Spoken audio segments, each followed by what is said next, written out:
What is the registered capital of a company in China? Hi, my name is 𝐒𝐤𝐥𝐤. I am the legal representative of JR & Firm and also Shanghai Silk Road. Our company is a corporate consultancy company with two locations, one in Shanghai, another one is in the US, Wyoming. So we provide a range of corporate consultancy services, including company formation, liquidation, structuring, restructuring, obtaining special licenses, and of course we assist our clients with bookkeeping, monthly and annual tax filings, audit in China, and also we have licensed lawyers in our Shanghai office. We help with contract drafting, legal trade dispute resolutions. So if you have any questions when entering the Chinese market, if you're doing business here and you come across with some difficulties, please contact us. We will be glad to hear from you. Now, going back to the question, what is the registered capital of a company?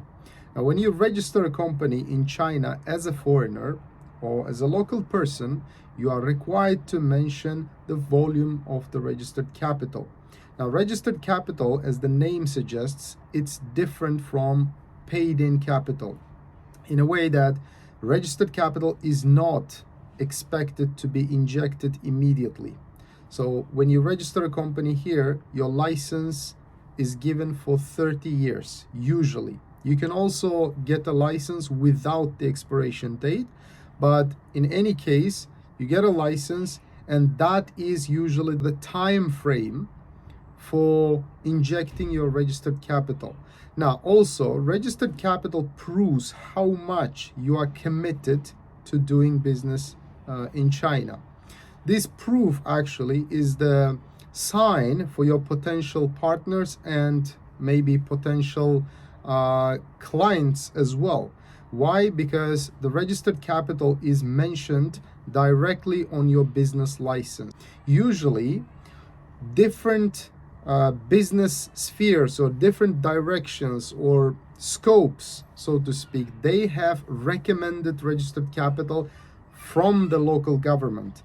So this is the minimum requirement, and because it's not asked to be injected immediately, you don't have to really put a big number there unless you have specific purpose. For example, like I mentioned, if you want to sign up contract with bigger brands, or you want to attract more partners in the future, maybe it makes sense to make your registered capital bigger. For example, $1 million, $2 million. But apart from that, also there are some business areas that in China there is specific number, the specific volume registered capital. For example, if you want to start a business as an international cargo company, the minimum registered capital should be no less than 5 million yuan. You can either write it in yuan or in USD. Or for example, if you want to start a local shipping company, for that there is a minimum registered capital of 2 million yuan. Again, it's up to the company founders to decide which currency they want to display their registered capital in. Now, another very important point when we talk about the registered capital is the liability, because a company that you start here, the most common structure is limited liability company, which is WFOE. Of course, you can start unlimited liability company as well, but the most common one is limited liability. So when you start this kind of company, an LTD company in China, your registered capital is the size of your liability. Let's just illustrate. For example, if you have some investors in the company and they invest or they loan you some money, for example, and by law, you are liable to the extent of your registered capital, meaning the company's shareholders are liable towards or against that loan to the extent of their registered capital. For example, let's say company A has 1 million RMB or 1 million USD registered capital. They have injected maybe 50,000 USD out of 1 million USD registered capital. Now then, they get a loan from an investor, let's say 500,000 USD. Now, in this scenario, the company's shareholders are liable to pay back the loan in full, even if they only injected 50,000 USD out of their 1 million USD registered capital. Why is that? Because their registered capital is larger than the size of the loan they have taken. So as you can see in this example, registered capital also means your liability, okay, in front of your banks, in front of your maybe investors, or maybe, you know, public if the company is public. So another very important point when we talk about registered capital is when signing agreements with big names. For example, we had a case a while ago. They wanted to sign an agreement with one of the big companies in China. I don't want to mention their name, but this kind of big names, like well-known international brands, they obviously want to see real commitment. So they want to see your registered capital to be large enough to trust.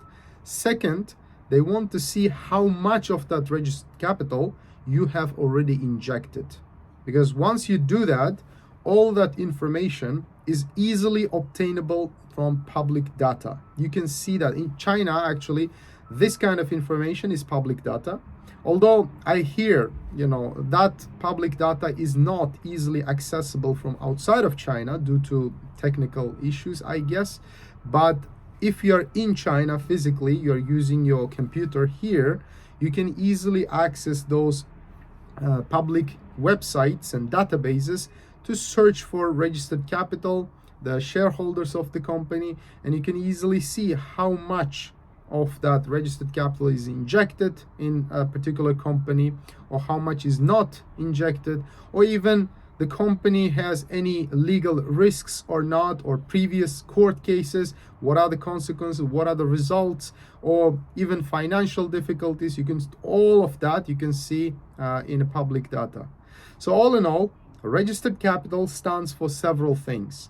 Number one is the commitment, how much you're committed to that business.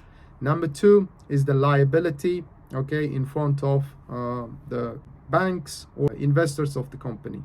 And of course, registered capital, like we mentioned, it can be used to attract more potential clients or partners. So with that, I'm going to close this video. Once again, it's been 𝐒𝐤 from Shanghai Silk Road and JR & Firm. I'm the legal representative of both companies. And if you have any questions regarding our services, feel free to contact us. We will be glad to hear from you. Thank you very much. See you in the next one.